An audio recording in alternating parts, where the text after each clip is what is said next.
Well, life has been a bit rocky lately. Kind of feel like doing this to someone.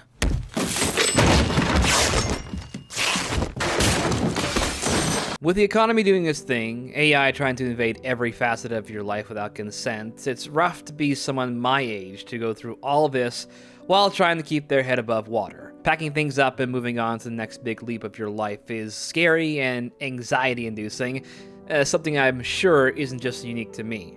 So you know what we do, we have lots of time in your hands and not a lot in terms of finances. You kind of just bemoan yourself to binge the things you grew up with. You know, to give you some sort of consolation. Bedrotting has become the new trend among Gen Z and even millennials. According to this Vice article I was reading, the average person would spend approximately 15 days per year just sitting in their bed, doom scrolling, and just wadding through the days. While it wouldn't be bad to have a day or two to just kind of chill, the effects would become worse without much time in isolation. Not going out, not seeing friends or loved ones, and just confiding in the comforts of your living space. It's that environment that breeds discontent, and why people are suddenly finding this to be a perfect time to reevaluate the things they took for granted years ago. Mainly, a cartoon about being empathetic to people different than you, because Steven Universe seemed to be everyone's punching bag back in the early 2020s. So the episode always starts out with some problem, whether it be Steven being a needy little attention whore, the gems being on their period, or there being some alien threat to deal with. And Steven will be all, why don't we do this to fix it? Changing heights, changing proportions, changing facial structure, models flat out breaking, and many of the main characters have been shrinking down to increasingly chibi forms as the series goes on. Let's have Steven, the main character, ask some questions. After all, Steven is the audience viewpoint character, and yet he never questions anything. I maintain that Rebecca Sugar remains completely unaware of the implications of her writing because she's just not paying attention outside of her very specific goals. I guess during the COVID pandemic, when things were not great, a show about gems fighting evil while engaging in slices of earthly life conditions was seen as something besides the point. Because it talked about having compassion and having the heart to tell people when they're doing something wrong. You saw it in videos mocking the main hero, Steven, a wet blanket protagonist who solves his problems through singing a song. Or you can mock the show for changing his animation style throughout its run. Or hell, taking a stab at how it ended, and how it allows for the main antagonists to be redeemed despite their intergalactic cleansings of alien planets. That's why I was always kind of fascinated by this meme that came up where like Steven is in like cahoots with like Hitler and that. And I'm just like thinking to myself, sorry Steven, we gotta kill this guy. Damn. As in like, what? For the longest time, or at least for the past few years, a large chunk of folks were kinda dunking on Steven Universe to such an extent that the nitpicks, accusations, and the fandom were just as reprehensible as the problems that Steven Universe genuinely had. Although there also seemed to be folks who were more vitriolic towards this property than others, and maybe with the exception of Star Wars. The sacred Jedi texts! Ooh. For one, Steven Universe was a game changer in terms of programming for young adolescents. It was one of the very first to have characters of different genders and sexualities at the forefront, and two characters of the same preferred gender as canonically romantic. It even goes as far as having a gay wedding, something that had never been seen before during that time on children's programming, and one that the creators had to fight tooth and nail to get broadcasted. This isn't just queer-coded or implied, it's explicit, and done in a way that kids can understand and relate to. And lots of commentary channels that tend to be detractors of the show downplay this aspect as a means to tackle what seems to be just overall minor hiccups. Oh, and quite a lot of the most extreme quote-unquote critics will direct ire at series creator Rebecca Sugar with either homophobic remarks or anti-Jewish hate. But somehow, thanks to nepotism and diversity hires, one little Joseph Goebbels managed to slip by and create a cartoon where 90% of the population is gay, and the symbolism is so broken it accidentally turns half the show's cast into rapists. So after watching Steven Universe again during my own session of bed rot and depression, I think this show was overdue for an evaluation of sorts. The show that broke barriers, provided memorable moments, and why animated shows like this are still needed during our blue cycles. And a good place to start our Steven Universe redemption would be with the inspiration. Steven. Not this Steven, it's a different Steven. Okay, just get to the part. drawings of Steven, I'd been drawing, Steven's based on my brother, and I'd been drawing my brother since our childhood. I would always draw pictures of Steven. I wanted to make something that felt like our childhood, watching stuff and drawing stuff together. Yeah. Rebecca Sugar took a liking to cartoons from a very early age, with the formative memory being that of going to an animation camp held in Washington. One of her interesting questions asked were how many different aesthetics animation draws upon, and how countries outside the USA approach the art form. By the time she applied her interest in the visual arts at Albert Einstein High School, she was branching her skills in not just what was shown through drawings, but also what could be told through music. Per many creative people, she seemed to keep to herself while being super involved in juggling multiple projects left and right. Luckily, she was raised in a creative environment that allowed for such flexibility, but also made her ambitious in doing what she felt was important to her, regardless of opinions from teachers or professors. Things like sticking to the status quo or even just holding off on doing animation full-time weren't what she desired to do. Yes, she did also have days where things weren't all rainbows and puppies. Her queerness and being a Jewish person would be brought up time and again, in which she would have to combat them in her own way. Some of these experiences would be adapted into her work, especially the cartoon about a round boy's misadventures with color-coded rocks. And yes, Steven, the protagonist, is based on the Steven who is related to Rebecca, the younger brother whom she drew a lot of character from in order to craft her universe. Her Steven universe. Hey guys? Wait, where are you guys going? But before that, she did her secondary education over at the School of Visual Arts in New York, met animator and future husband Ian Jones-Cordy, did a few short comics, and got a job on Adventure Time, which then springboarded her into having enough confidence to pitch Steven Universe. Although, looking at the pilots of what would then become its equivalent is quite a shell shock, much of it stood true to Rebecca's own art style, which would have been quite a difficult pull jump to animate. Naturally, it needed to be changed to work with the animation pipeline Cartoon Network had, and thus, we got what we got today. Now, this does lead into the whole bean mouth thing, or the CalArt style that had a big online trend during the mid-2010s. And then kind of ebbs and flows whenever one piece of filmmaking flops for some checklist of reasons. Oh hey, look at that, Elio flopped. It gotta be that bean mouth syndrome again. Yeah, that's the reason why, and not because of all of these other things that were happening at the exact same time. As I said before, I'm very glad that people are starting to turn their backs on these guys. Sorry, Steven, it flopped because of bean mouth. Damn. Rebecca's goal in making Steven Universe was simply based on how she felt as a kid, with the way cartoons were divided by gender, and how she felt as someone who can identify with one more than the other. In this case, the boys' shows.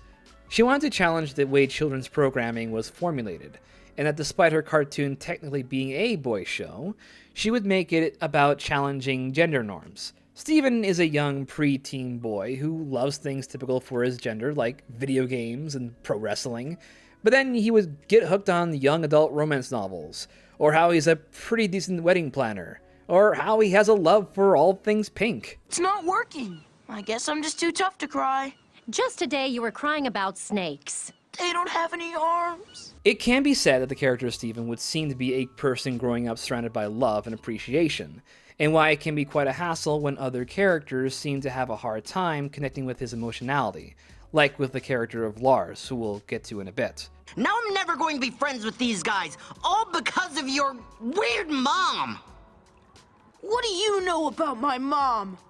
I didn't even get to know my mom! His relationship with his mom, a ghost who hangs over the main protagonists throughout the show, grows more as he begins to identify and realize certain aspects that make him unlike anyone else, which is pretty much by intention from Rebecca writing Steven as someone much like her brother. In the first half of Season 1, Steven has an issue with having to prove himself constantly in order to feel accepted by his caretakers, the Crystal Gems. The first episode, much like its pilot, looks into him finding out his awakened powers and trying to help out in fighting giant bug creature monster things, yet he will fall flat and the gems will have to protect him from danger. In the episode Serious Steven, our heroes travel to a temple but get trapped in a maze. In an effort to prove himself and make up for a previous blunder, he tries to act mature and confident, even though deep inside he feels quite the opposite. He wants to be treated like a part of the team, and doesn't want to be coddled or left out.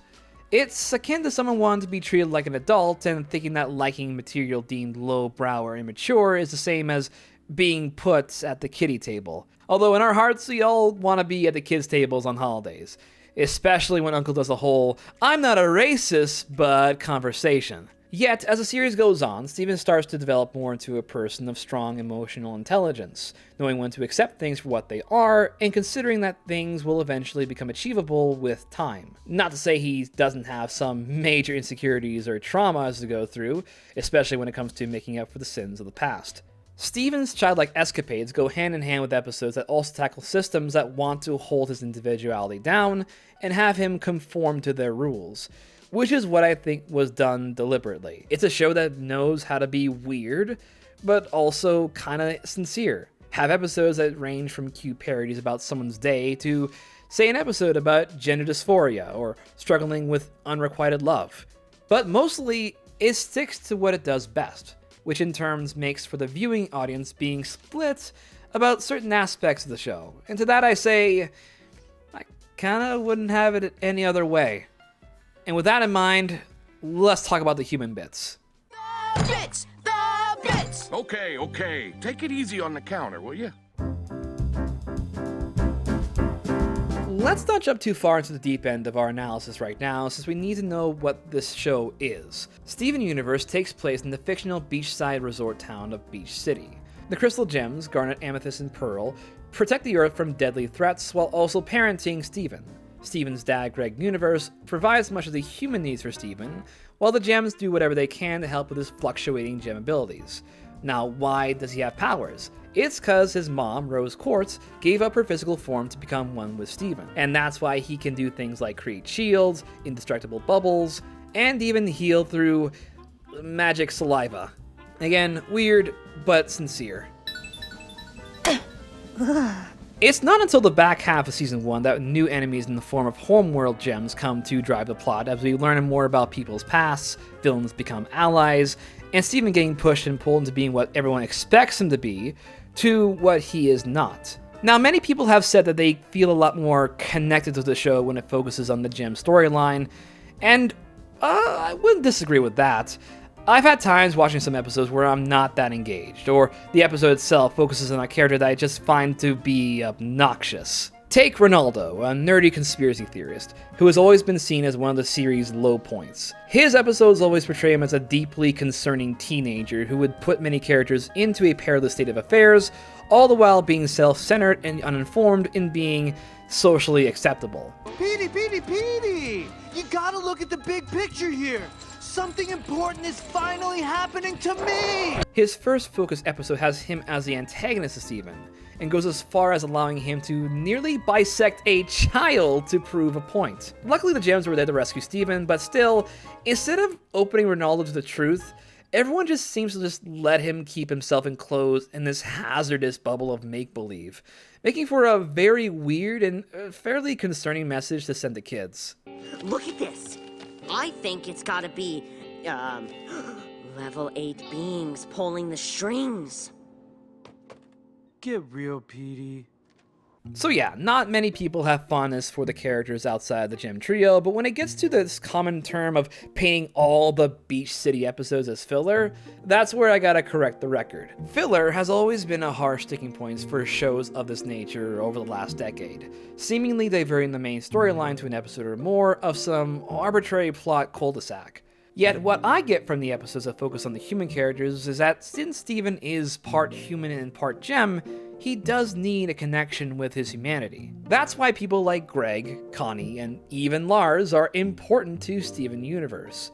Steven's attitudes and foibles are pointed out to him by those who have a sense of mortality and empathy, whereas the gems, as practical immortals, are slow in coming to understand them. The humans aren't terribly concerned with the plight of the universe, as they are with, say, finding time to pursue their passions, or overcoming social anxieties relatable to anyone. A good example is with the character of Lars, who acts like he's above it all and is a poser when it comes to seeking validation from everyone.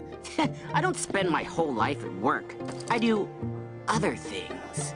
Like standing against this wall?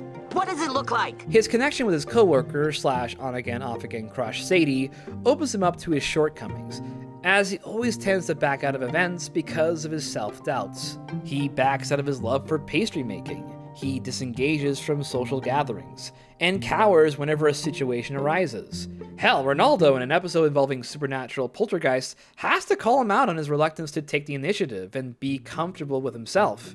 Although that episode does have Ronaldo try to potentially murder his former best friend by throwing him into a monster's mouth, so I don't know if it's quite a good point. Yet there are other instances in the show where Lars has to make an effort to fight against his flaws, and become someone brave, leading to one of the best character arcs in the show, as well as becoming the main central protagonist in Rebecca's upcoming project.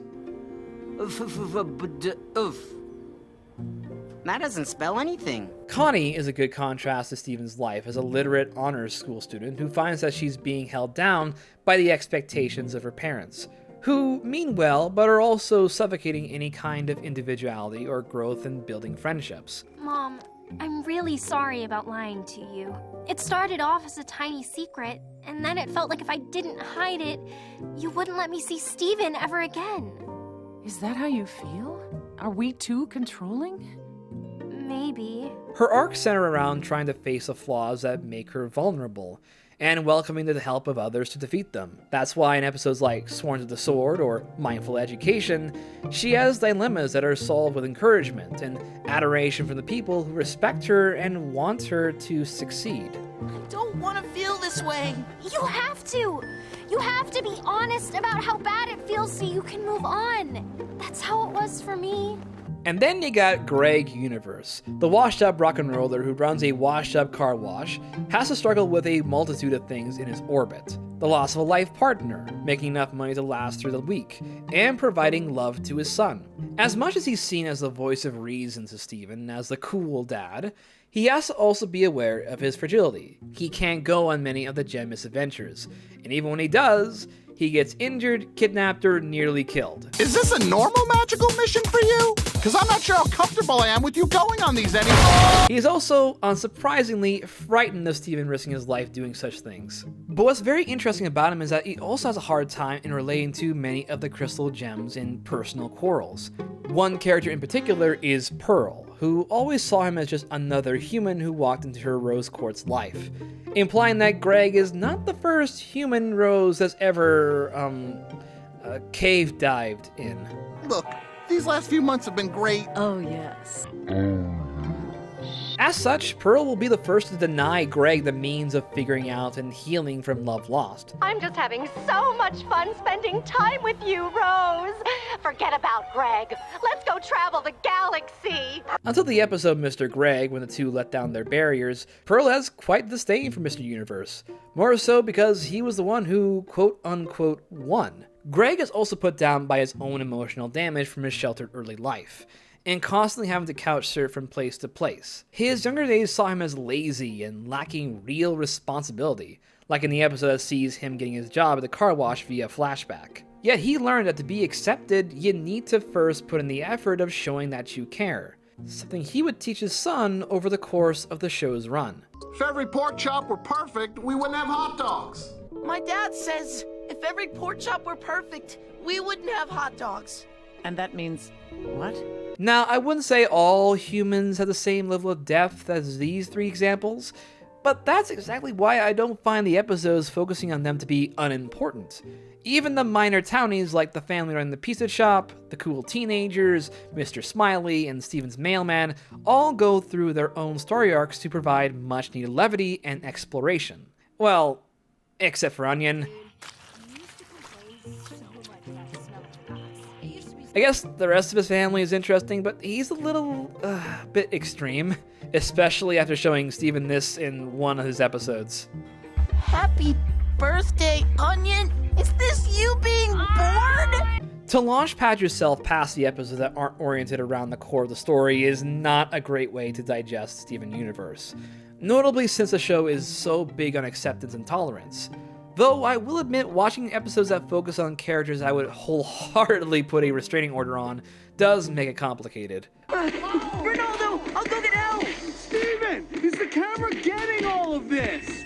But yeah, I enjoy the episodes surrounding the citizens of this wacky community more than anyone else. But on that note, Yeah, the stuff involving the crystal gems are the best part of the show. Not to throw contempt on the buds down at the beach, but the most interesting parts of Steven Universe are the gems trying to balance the fate of the world, with the stress of never allowing their own faults to get the better of them. Garnet, Amethyst, and Pearl are a trio of fascinating character conflicts, dilemmas, and twists that grow deeper with every season. Gem culture is very interesting in its structure, reflecting a kind of matriarchal class system where the rarer you are in that society, the more privilege you have. Each gem has a singular purpose in its creation, and it is reflected in their personalities, like how a ruby is very driven yet lacking in forward thinking, or how a pearl is detail-oriented, organized, and kinda neurotic. These are the binding character traits based on their designs. Yet, what would happen if they break tradition? What if they don't fall in line and don't want to be just another cog in the machine? Well, that's where the rebellious crystal gems become a major thorn in the upper class's side. They stand to protect life in the galaxy, specifically on Earth, and are non-conformists to the ways of how gems operate. Essentially, they are like actual socialist revolutionaries. Less Bernie doing his finger pointing and more of Haitians overthrowing the French. Yet the aftermath of the battle left lots of them becoming disfigured into monstrous, uncontrollable creatures, which the surviving force of 3 would need to bubble and contain. Steven would eventually join them on more adventures and slowly reveal much about how each gem has to grapple with in terms of their own wants and desires. They also provide tons of great comedy, which can stem from the obvious, oh, you humans and your need for breathing, to whatever comes out of Amethyst's enigma of a mind. Psst, it's me. I'm a horse. Garnet being straightforward and having a very serious outlook on everything. You can tell Steven about all the beautiful things you wrote to me in your missive. I didn't write that. Pearl getting overwhelmed and compulsive when it comes to being de facto nanny of the team.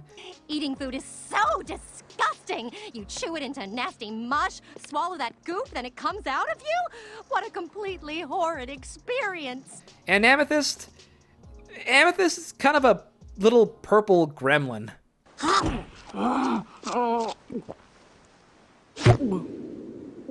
In fact, Amethyst tends to do things on her own terms, and as such, she will often get into situations beyond her understanding, like when she cracked her gem and was likely to disappear permanently, yet was apprehensive about doing anything about it.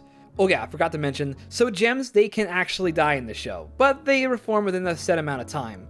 Although in this episode, Steven did not recover from this. Whoopsie daisy. Steven, it's okay. I'm gonna be just... Or how about the time when Amethyst and Greg hung out together while trying to clean out his storage unit, leading to a blow-up between the two that hints that they were together for a brief time, and that this instance of transforming into Rose was not the first. Well, what about me, huh? I had someone who was always there for me until she started hanging out with you! Actually, transformation is the one thing Amethyst likes to do the most, as all gems can transform into different shapes, yet can also be quite laborious to keep together. Yet Amethyst will continually do this, either in cracking one-liners or cracking jaw-liners, as if she also finds her true form to be unsatisfying. Amethyst has many issues concerning her form, especially when her contrast is with the character of Jasper, said to be the most perfect quartz soldier on Earth, and a ruthless brawler who can't stand the sight of a defective. In the episode On the Run, Amethyst and Steven are running away to her birthplace, a giant cavern with holes called the Kindergarten. This is where gems like her are made at the expense of living things like plants and presumably life forms. The two are then confronted by Pearl, who gets into a fight with Amethyst. I'm not gonna let you stand there and remind me of everything I hate about myself! Amethyst then flees into the hole she was made in, and loudly explains how much everyone just hates what she was made for, and how, even despite that, wasn't seen as good enough because she was considered a runt. I never asked for it to be this way. I never asked to be made. Amethyst is constantly in a race with herself to prove how reliable and capable she is, using humor to hide her frustration of how much she can't live up to the lofty standards of someone like, say, Jasper, a gem so toxic and abusive that it became her own undoing. Are you that desperate for troops, Rose, that you keep a defect like this? Amethyst even grew jealous of Steven for a time when he became much better at being a crystal gem, leading to her becoming more reckless than before. I'm not supposed to be small. And everyone's always acting like there's no problem. You can be anything you want to be.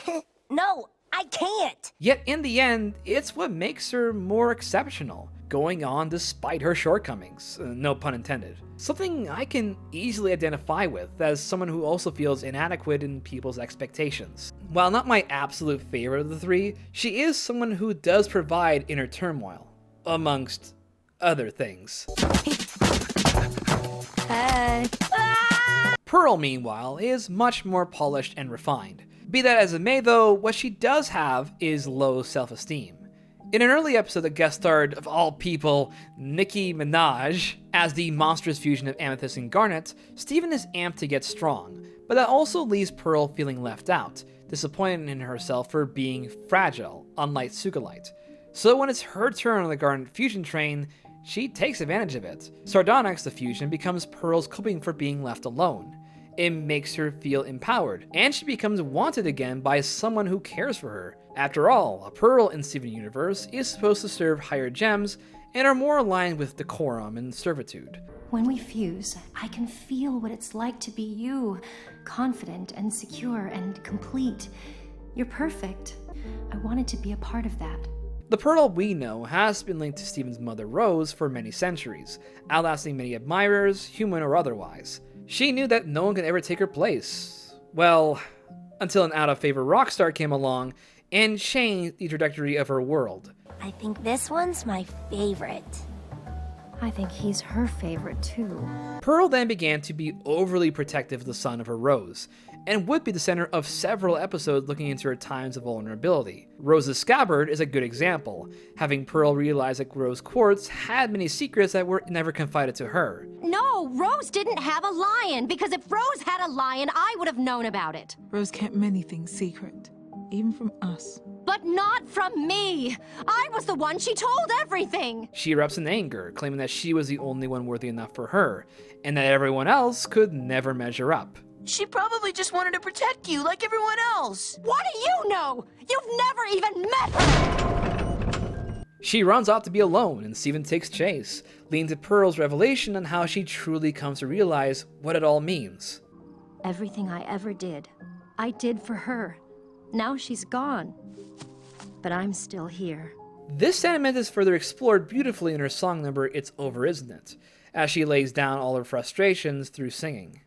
Who am I now in this world without her? Petty and dull with the nerve to doubt her. What does it matter? It's already done. Now I've got to be there for her son. While Pearl does everything to nurture Steven, it could be more out of obligation than a responsibility. She is frustrated that Rose would give up her life to form into a human, and Pearl feels anguish in having to now be forever apart. She can't have a baby. What am I going to do when she disappears? She wanted this so much. Everything should grow and everything should change, and isn't it so great how it comes so naturally to humans? Well, it's not natural for us. It's not natural for me. This doesn't mean her love is invalid or artificial, it's more of having to come to terms with the reality of the situation. Even in moments where she feels like she can give in to contempt, she responds with disgust at even the thought of seeing this child hurt. You shouldn't be anywhere near the fight! You're too important! I am not! Yes, you are! No! Why won't you just let me do this for you, Rose? Pearl soon begins to realize the flaws that made up her romantic pursuit, and to let go of the influence of Rose, to be strong in the real way, and to do it for you. Plus, she is also the catalyst for holding on to the biggest secret in the show's history, but we're not quite to that apotheosis. I misunderstood the point of this ride. We still have Garnet to contemplate. She's the cool mom, the role model, the leader of the Crystal Gems, and the one who never collapses in the heat of things. Until she does, and it's when we discover the truth. Garnet is a fusion of a ruby and a sapphire, a combination of fiery temper and icy foresight. You know, fire and ice parallels, yada yada yada. Steven! Thank you! Garnet! You're a fusion? Oh, I'm sorry. The fact that Garnet is a fusion offers a ton of insight into what she is as a character. Sure, she does have a tough time expressing how she feels, especially when you can't tell from her glasses covering her Triclops eyes.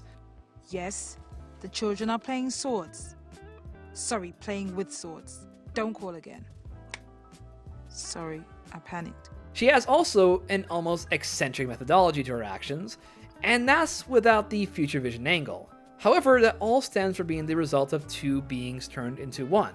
All their personalities are merged, yet they're not who defines the Garnet we know. When Garnet and the rest find out Steven and Connie fused into Stevani, she has this to say. You are not two people, and you are not one person.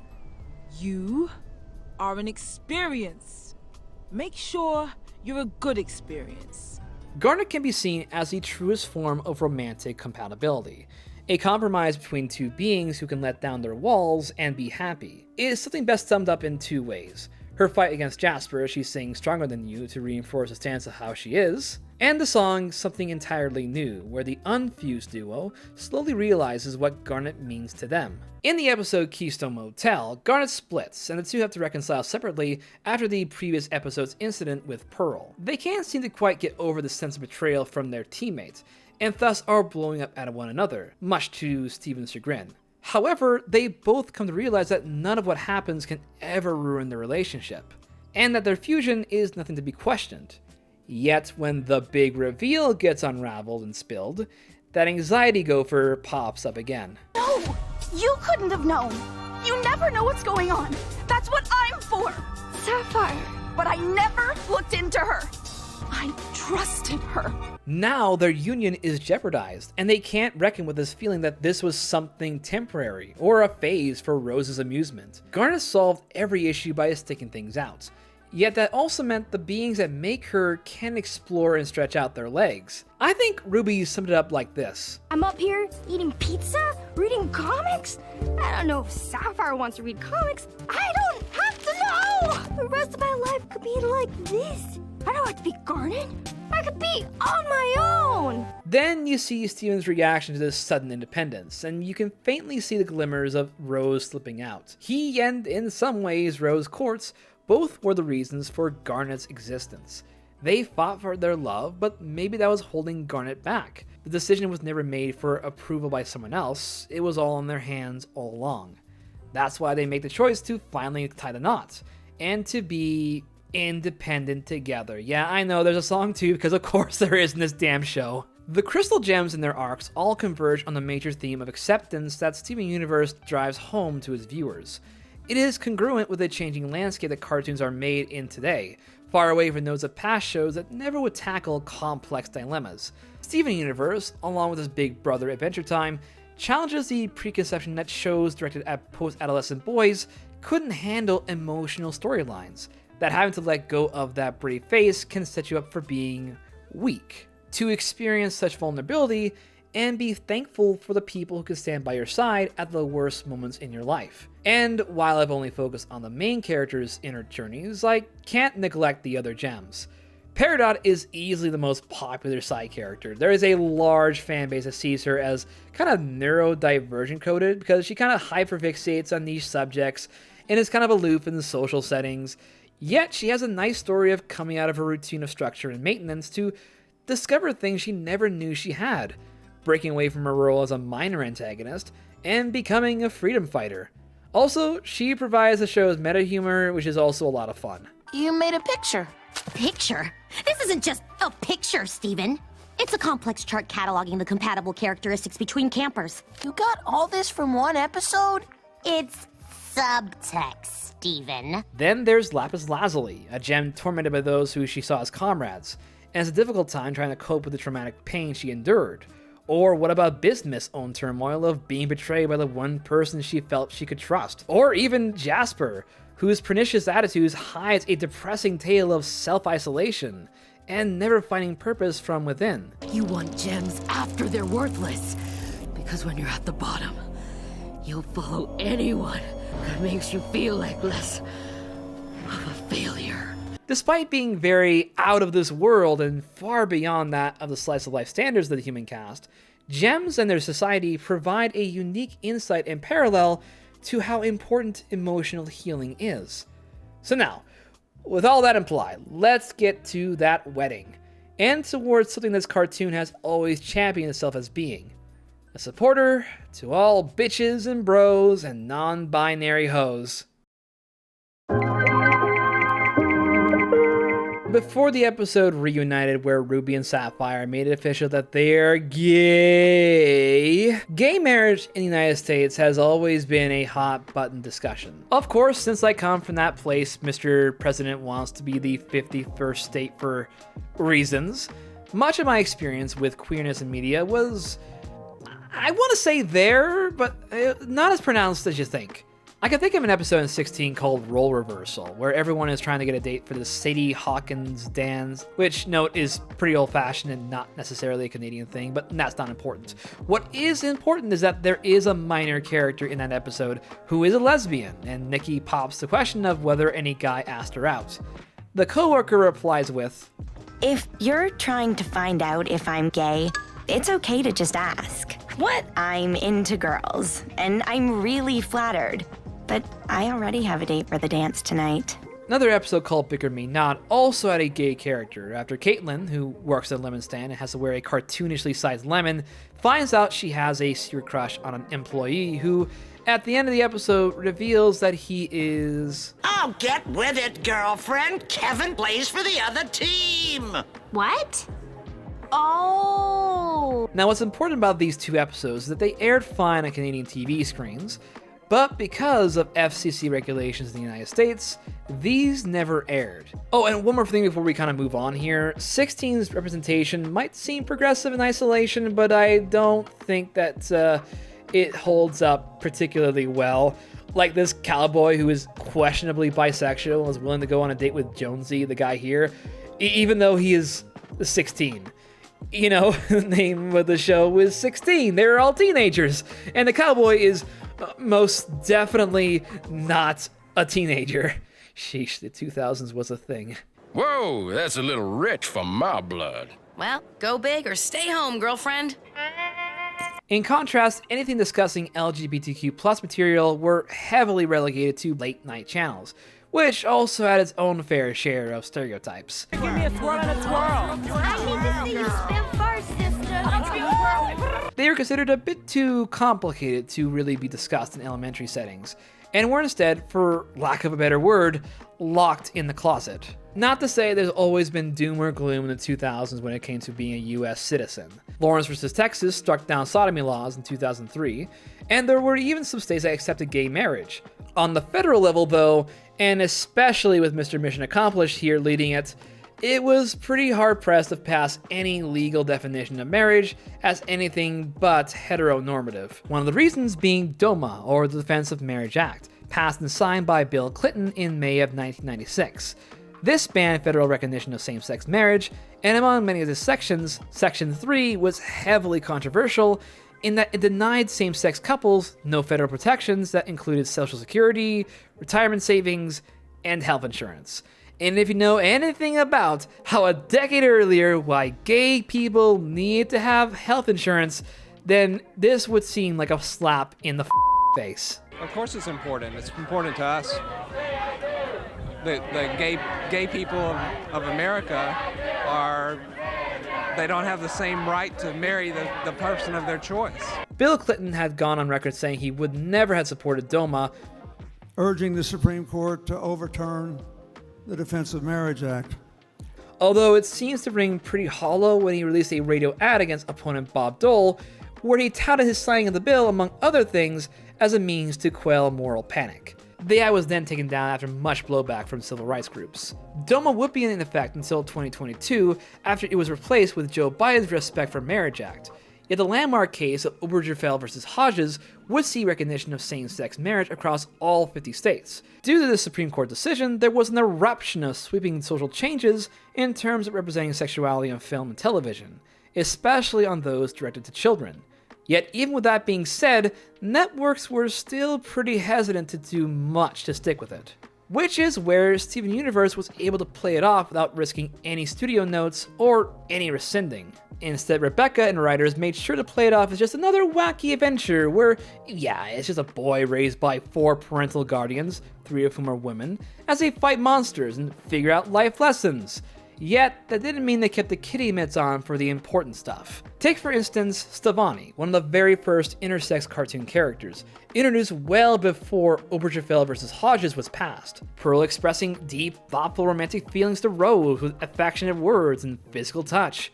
Ruby kissing Sapphire on the forehead just when they fuse, all produced and aired before the ink even dried on Obergefell vs. Hodge. The series was one of the very few shows that took a gamble with its queer characters, and as such gave even more creators the courage to tell their stories. The importance is very simple in that opening kids to different forms of sexuality makes them less prejudiced and more empathetic to people who aren't them. In Steven Universe's case, as Steven bombs kept dropping, new insights into the gems would open up and reflect many things that we could follow along with. The ideas of being abandoned, having to hide your true self, your sexual preferences, and rising against injustice. There are a rare number of shows that also did this, like say Legend of Korra, but I wouldn't think they would go as far as having two people of the same gender kiss on screen without any cutaways. These characters weren't shoved to the background or given just a one-episode cameo. They are here, they drink beer, get used to it. Wait, I think I messed that one up. Can I just redo that? But despite everything that happened, it's not all chocolate and marshmallows. There has been an increase in the conservative right to maximize their efforts against allowing LGBTQ+ people to live actively safe in society. It's still the same rhetoric poppycock, but with a new label: wokeism. The war on empathy centers around the idea that feelings aren't really genuine, they're duplicitous. How dare some man in woman's makeup read storybooks to children at a library? Or that we let this man beat some woman at a swimming competition despite the fact it was for 7th place and it was by a literal 10th of a second. Yeah. I actually had this happen over in the last city that I lived in, where the school division was trying to ban books made by queer authors, and a significant number of people who didn't even live in that area code just kind of came in to poke the bear. Luckily, it was a unanimous vote to keep the books in that school division, but that hasn't stopped other cities from passing their own. In times of economic uncertainty, there will be the outside minority group that will be attacked for convenience or proximity. However, with conservatives, it's a playbook to see how far they can push a matter until they can repeal progress made by Obergefell vs. Hodges. Or hell, any other landmark decision. It certainly hasn't been the first time. In Steven Universe's case, that level of bigotry can be manifested in the role the Diamonds play as antagonists to the TV show, which is where the most criticism has been directed at.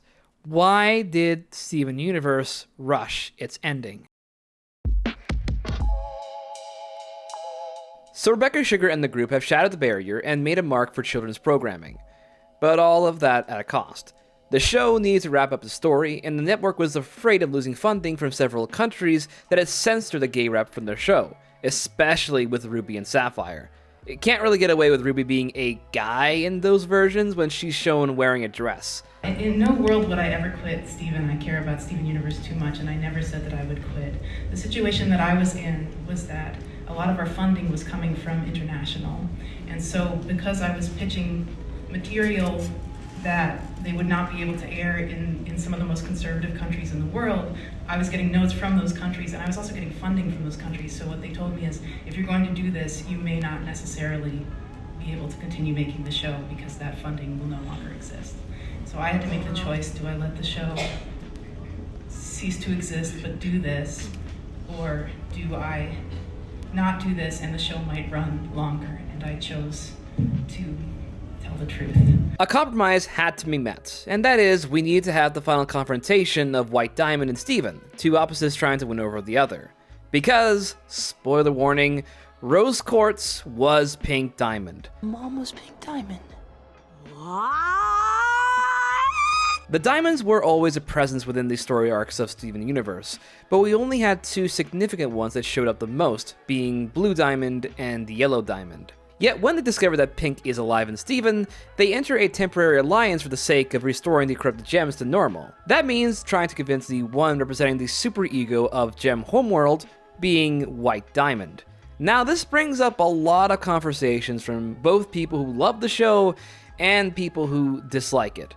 Why give the Diamonds an arc of redemption? It has been stated in the narrative that their conquest of planets exterminates biological life forms, and their actions have driven many of the plot lines, including capturing innocent bystanders and potentially killing one of them. On the surface, it would be an easy writing through line to make this a liberation of homeworld tyranny, kinda like how Bismuth talked about it.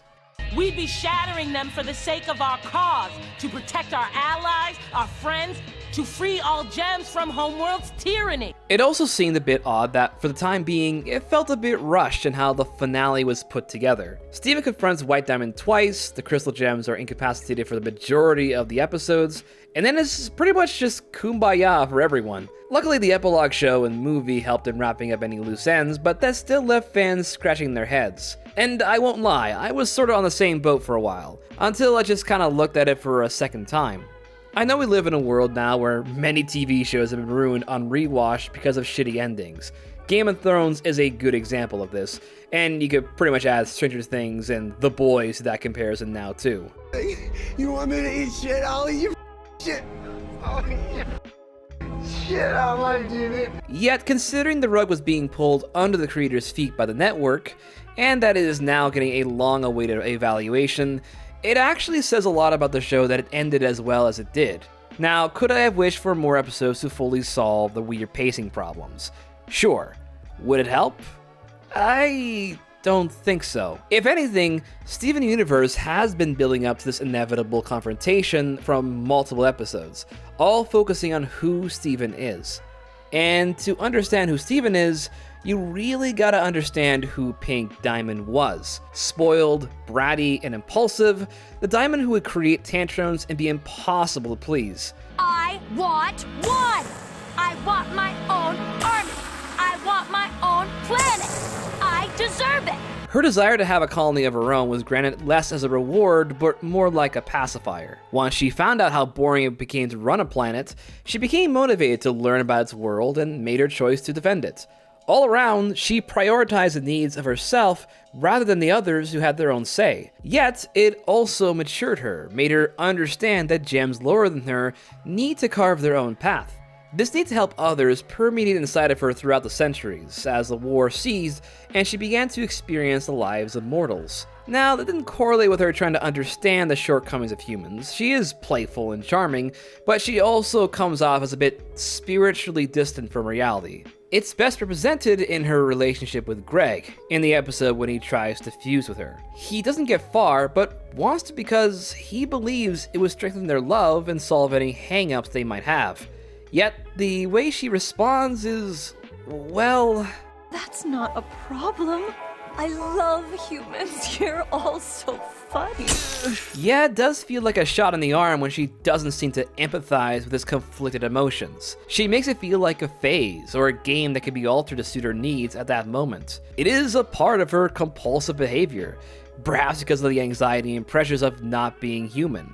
How are we gonna make this work? Fusion? No, us! We're really, really different. That, of course, leads to her willingly giving up her form and allowing for Steven to be his own. Or maybe not? ... question mark? I thought you never wanted to hurt anyone, but you hurt everyone! How could you just leave Garnet and Amethyst and Pearl and Dad? They don't know what to do without you! Maybe they didn't matter to you as much as hiding from the mess you made! And that's why I'm here, isn't it? Did you make me just so you wouldn't have to deal with all your mistakes? In the final episode, White Diamond makes a distressing proclamation that Steven is just another one of those games that Pink loves to play. Of course, fitting White's personality, it's condescending, haughty, and incredibly disrespectful. Yet it also means for the audience to parse together every action Steven has ever taken and come to a startling conclusion that Steven might just be another version of Pink Diamond. It feels good, doesn't it, Pink? Dulling your power, hiding your face, blaming everything on someone else. You became Rose Quartz to deceive your pathetic friends, and now you've improved on that because you're even deceiving yourself.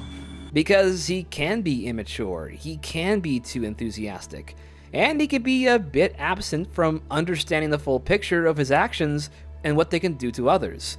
Such as the time he put so many in danger when he listed a bunch of his friends in order, just for them to be kidnapped by bounty hunters. Suddenly, all of those moments bleed into his mother's shortcomings, and him having to fix all of her mistakes, only to make them worse. This all leads to the big moments of White Diamond taking out Steven's gem, as a way to put this new distraction to bed. Yet, the form that manifests is Steven. Apart from his human self, his gem half doesn't form back into the original version of itself. Far and away, it is Steven. Not Rose Quartz, not Pink Diamond. A sequence that highlights what Steven's identity truly is. A caring, thoughtful, kind of irritating, but still sweet as a cupcake person. If anything, this story more likely mirrors a ton of what people who identify as one thing try to convince their family about who they are. Take Pink back to the tower. She prefers to be called Steven. White Diamond in particular stands as this matriarchal figurehead who thinks only of tradition and keeping things as just the way they were. Whereas Blue and Yellow Diamond can accept the choices that their younger sibling makes, but are also burdened by insecurities and trauma to act out against injustice, or even just play into it. If you try to make this empire perfect, if you just wipe away everything you see as flawed, you lose all the things that make you happy, like hot dogs. Thus, the final act of Steven Universe seems to really touch on multiple themes, including that of family and the sense of identity. This has been in the text throughout the show, as each gem begins to become their own and realize the cracks in the armor that is Rose Quartz. And instead of piling on the sins of the mother onto the child, it is better to realize what is and move to make things better. But I am responsible for me, and right now, I am not gonna dump another 1,000-year-old complex on you or anybody else. And on the subject of the diamonds, they really don't have a redemption arc. More so, they had to give up their influence on their empire and begin fixing what they broke. Although it does feel a bit clunky, but then they are shown to be a bit eccentric in accepting new ways of thinking. You can't just magically make me feel better. Yes, I can. That's literally my new power. In the end, this show ended in such a way that does feel satisfying. Not one of the greatest, but considering other high-profile shows, it could have been a hell of a lot worse. And who has a better story than Brand the Broken? But then again, there was more hate to be brought upon it, for basically no goddamn reason. Steven Universe has never been immune to controversy. The queerness content definitely ruffled the feathers of a few conservative outlets, and you also had some fan-based nonsense like that time when death threats were sent to an artist who drew Rose Quartz a bit too thin, or when fans were heartbroken that Lapis and Peridot weren't a thing. It's all nothing new, except the death threats. That is never ever good.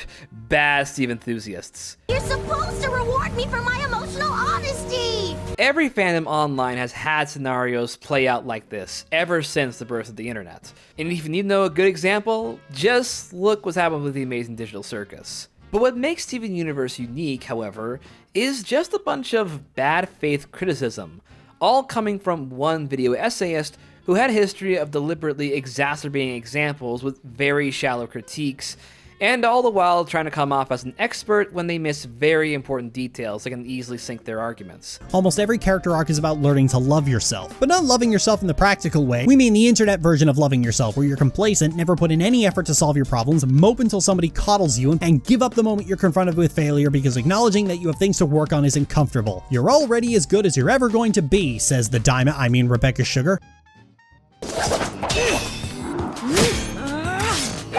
Great technique, Stevani.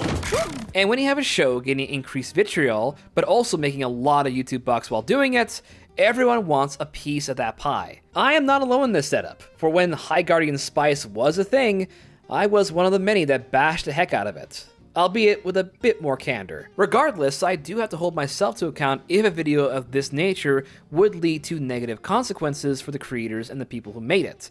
It might not be good in my books, but our ire should be more direct to those that mucked it from the start. This all came ahead 1 year prior to the COVID period, when you had everyone locked in their homes, creating echo chambers, and being consumed by the absolute worst takes imaginable. To kind of personify this level of content produced, it was on the level of cringe that someone like Ronaldo would do. Conspiracy theories mixed with xenophobic slop that would make a right-wing podcaster blush. Who are you to tell anyone how to be a crystal gem? You're just a guy with a blog!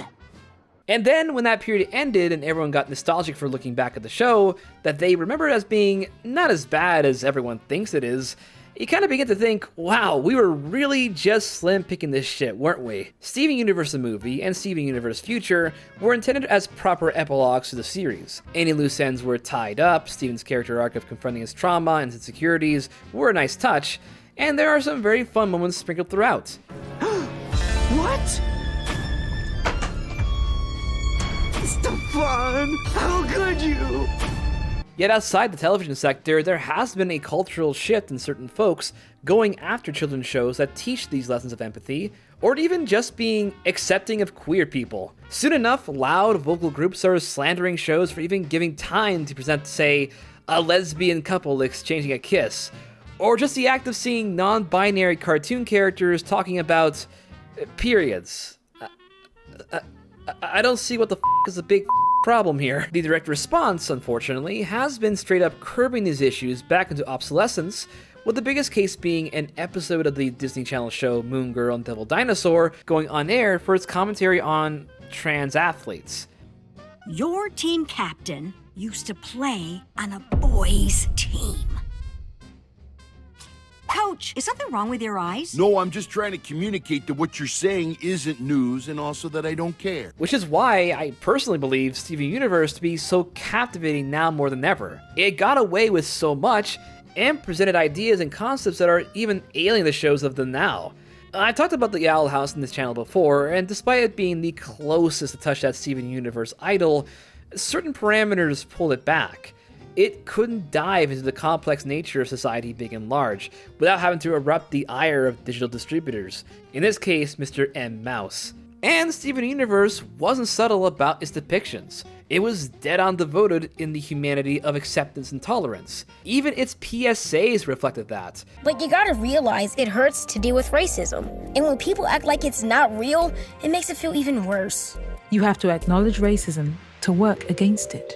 And this should not be repeated also, do understand that this is a show for tweens. Kids who are going to begin forming their own attitudes towards things outside of their realm of influence. So showing kids these kinds of commiserative feelings, especially to boys, is incredibly valuable to their emotional intelligence. Life is full of so many possibilities and you would get to explore them for yourself. I mean, you could be Steven or Nora or anyone else. And you can always change your name. Hey, I did. And I think to better put a cap on this chapter, it might be fair to compare Rebecca's work to another one that many big haters seem to compare it to, Hazbin Hotel. Maybe Hell of a Boss, but let's stick with the Demon Hotel show. It starts with sorry. Many considered Hazbin Hotel, created by Vivian Medrano and released on YouTube until getting picked up by Amazon, as having similar themes with Steven Universe. One of these is redemption. The first season tries to convince the higher-up angels to accept this philosophy of damnation not being permanent, and that rehabilitation can help. Charlie, the main protagonist, is obsessed with proving her theory right, and will go to extreme lengths to be heard, even if that means going to war with heaven or even her own people. She's supported by a ragtag group of ne'er-do-wells, including a demonic radio demon named Alistair and her father, Lucifer, while singing songs about friendship, change, and just saying, sorry. It starts with sorry. Yet, the biggest difference is, Hazbin isn't really a show for younger audiences.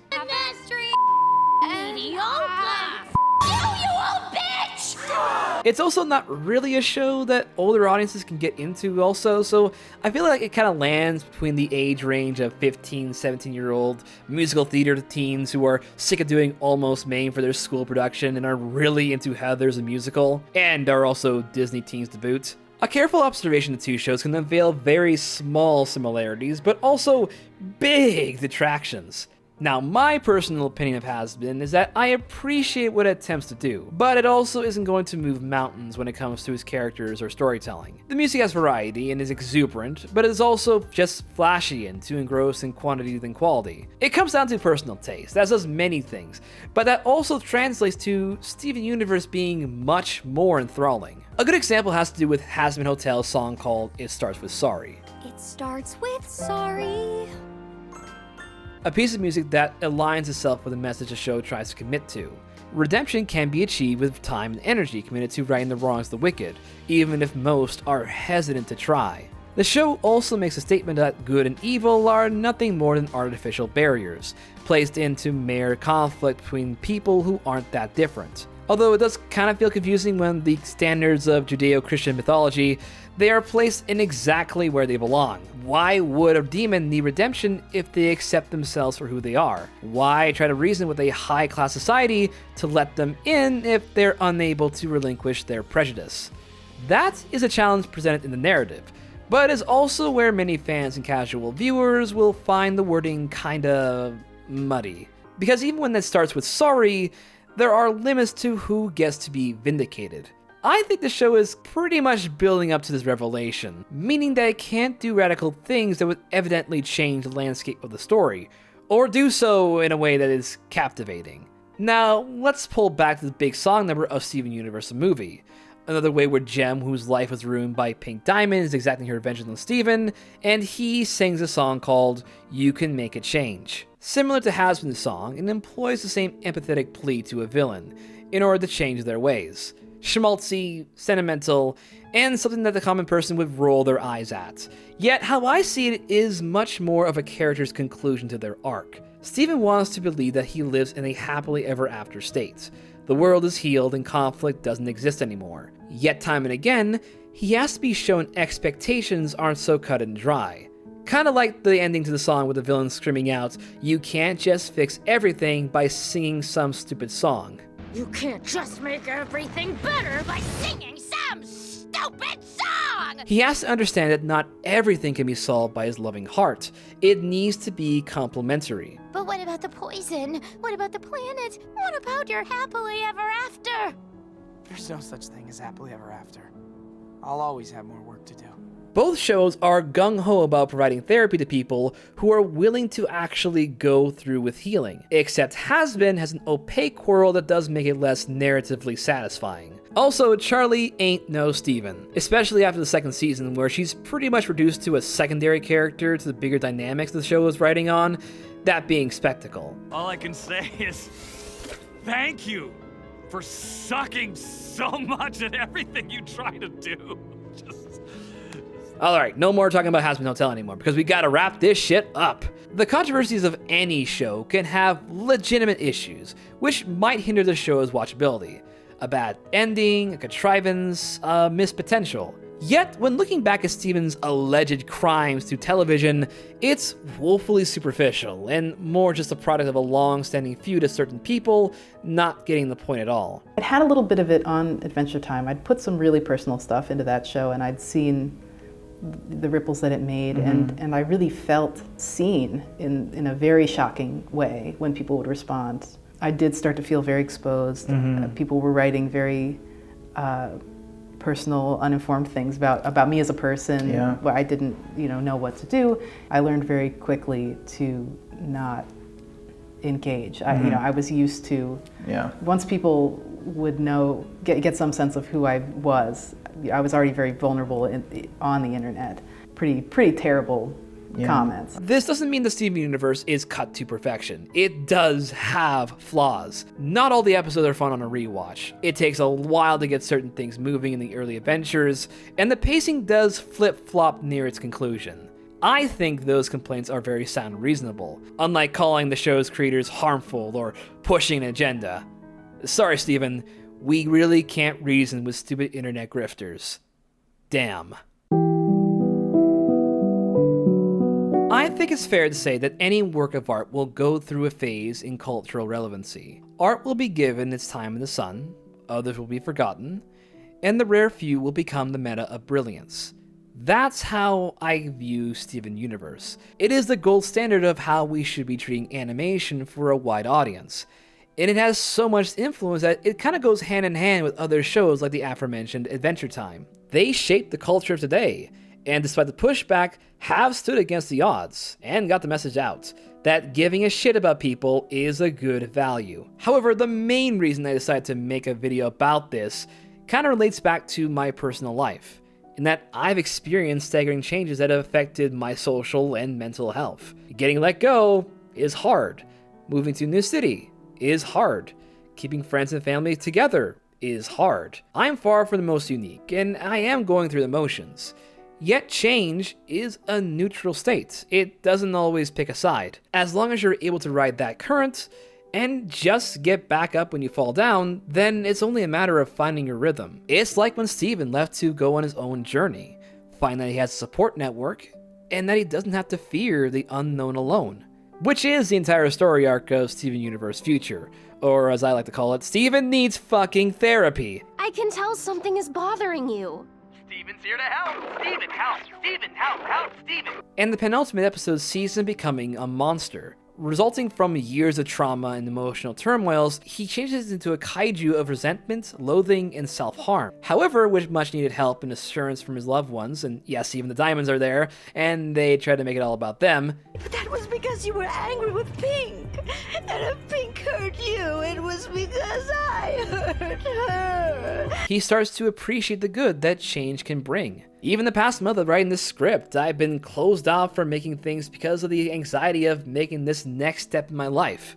Also, the fact that making YouTube videos, or god, anything right now, feels more and more like an exercise in futility. Yet, it's nice to have a good call with your sibling, or a fun conversation with your friends, or guarantees from your parents that things are going to be okay. So, in a way, I'm glad that Steven Universe is a bit overly sentimental, and that it is reverent in being bizarre and lovey-dovey, because that's what makes Steven Universe such a great watch, and why I hope that big changes in anyone's life can make you feel strong in the real way. Thanks so much for watching, and for sticking by while I make new videos for you guys. Let me know down below what you think about Steven Universe, and if you'd like to support me in any other way, you can subscribe to my Patreon. It's your Bra Man, signing off.